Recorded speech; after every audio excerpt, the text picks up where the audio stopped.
Nikola Tesla arrived in Colorado Springs in the summer of 1899, or so they say. He came with a singular, fantastic purpose. He intended to harness the very electricity of the planet. On a high plateau east of the city, with Pikes Peak in view, he built his experimental station. It was a strange, barn-like laboratory crowned by a towering 142-foot mast. Inside, he built his magnifying transmitter, a colossal Tesla coil designed to generate millions of volts. He believed he could send power wirelessly through the Earth itself, making electricity as free as the air for all of humanity. High altitude, thinner air, and less resistance to massive arcs. Frequent, violent thunderstorms. Tesla's natural laboratory. He meticulously studied lightning, measuring standing waves that rippled through the Earth after a strike. He filled notebooks, convinced he was near a breakthrough. He wrote of receiving strange, rhythmic signals, speculating they might be messages from another world. Long before Tesla, Pikes Peak was strategic high ground. In 1874, President Grant reserved the summit for military use. The U.S. Army Signal Service built a high-altitude weather and telegraph station. Year-round, soldiers endured brutal conditions to gather data. Temperature, pressure, wind, precipitation, and electrical anomalies in storms. They telegraphed those signals across the country. It was among the first reliable high-altitude data streams. The mountain was a listening post, an antenna for a nation. A century-old tale said Tesla burned out the city's power plant. He allegedly overloaded the El Paso electric dynamo, plunging Colorado Springs into darkness. In 2024, proof surfaced. Researcher Patrick Ryan found a document confirming the burnout and Tesla's liability. He uncovered it in a secret stash within the Pikes Peak Library District. KKTV 11. News reported the find, turning legend into fact. A simple receipt grounded a larger-than-life figure in everyday reality. It hinted that other missing pieces of the Pikes Peak puzzle may still lie hidden. Nestled on the lower slopes of Pikes Peak lies Crystal Park. Part of the Pikes Peak batholith, it's famous for quartz-rich granite. Rockhounds chase smoky quartz and amazonite, but the story runs deeper. Quartz exhibits piezoelectricity. Stress creates voltage. Voltage makes it vibrate. That stability anchors watches, radios, and frequency control worldwide. Some theorize Crystal Park's deposits act like a passive resonator, a landscape that might interact with and even amplify fields.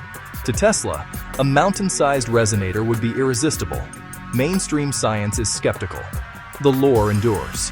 Perhaps Tesla chose this place for altitude, storms, and the rock underfoot. Whether measurable or not, the geology fuels imaginations and tests alike. It becomes a symbolic heart overlooking the region's signal-rich landscape, a place where earth, electricity, and human ambition seem to align. Crystal Park's resonant identity ties geology to the region's secretive science.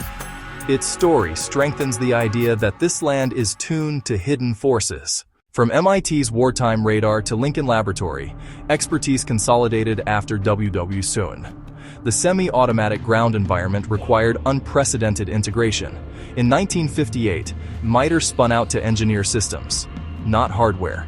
They built the connective tissue among radars, computers, and operators. Their expertise fed NORAD, hardened inside Cheyenne Mountain at Pikes Peak's foot.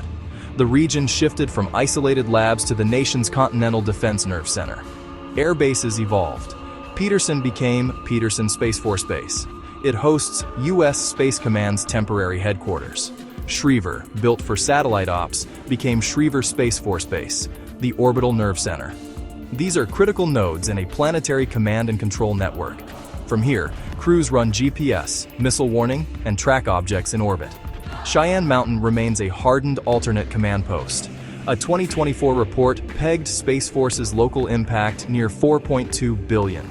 Also in 2024, Schriever was picked to host Space Delta 15, integrated with the NSDC. Leaders stressed protecting space superiority against Russia and China. Great endeavors cast shadows, lost, hidden, and classified files. After Tesla's death in 1943, the U.S. seized many of his papers. Most were later released to family and sent to Belgrade. Yet rumors persist. NORAD, SAGE, and classified satellite programs spawned mountains of restricted documents. Many remain sealed in base vaults or on defense contractor servers. They reveal capabilities and vulnerabilities, kept secret for national security. In 2024 and 2025, MITRE shifted leadership. The Air Force expanded MITRE's NSEC FFRDC to a ceiling above $5.28 billion. NIST renewed its cybersecurity FFRDC with MITRE through 2029. Yet in early 2024, a zero-day breach hit a MITRE research network. MITRE said it was confined to an unclassified environment. Still, a digital wake-up call. In August 2025, 200-plus Tesla vehicles lit Pikes Peak in a record attempt. Covered by KKTV-11, the spectacle linked a namesake to the mountain of the inventor. Across 150 years, advanced tech, strategic comms, and electric power. The story isn't over. Much remains unseen. If you could open one door, where would you begin the search for the missing files?